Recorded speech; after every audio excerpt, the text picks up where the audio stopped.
পাঠিয়েছেন। নবী করিম সাল্লাল্লাহু আলাইহি সাল্লাম মাঝে মধ্যেই তার সাহাবীদের কাছে অনেক শিক্ষামূলক গল্প বলতেন এবং তিনি তার উম্মতকে এই সমস্ত শিক্ষামূলক গল্প বলার অনুমতি দিয়েছেন।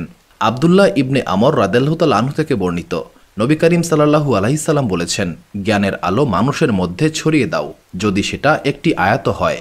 তবে নবী করিম সাল্লাল্লাহু আলাইহি সাল্লাম সতর্ক করে বলেছেন, যদি কেউ ইচ্ছাকৃতভাবে মিথ্যা বলে তবে সে যেন জাহান্নামের প্রস্তুতি নেয়। নবী করিম সাল্লাল্লাহু আলাইহি সাল্লাম বলেছেন, বনি ইসরায়েলের গল্পসমূহ বর্ণনা করো, কারণ এতে কোনো ক্ষতি নেই। তাদের গল্পে আশ্চর্য সব বিষয়বস্তু রয়েছে।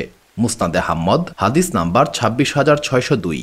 নবী করিম সাল্লাল্লাহু আলাইহি সাল্লাম বলেছেন, আহলে কিতাব অর্থাৎ ইহুদি ও খ্রিস্টানদের কাছে কোনো বিষয়ে জিজ্ঞাসা করো না, কারণ তারা তোমাকে সঠিক পথ দেখাবে না।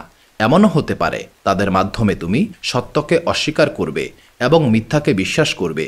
সহিহ বুখারী হাদিস নাম্বার 7363।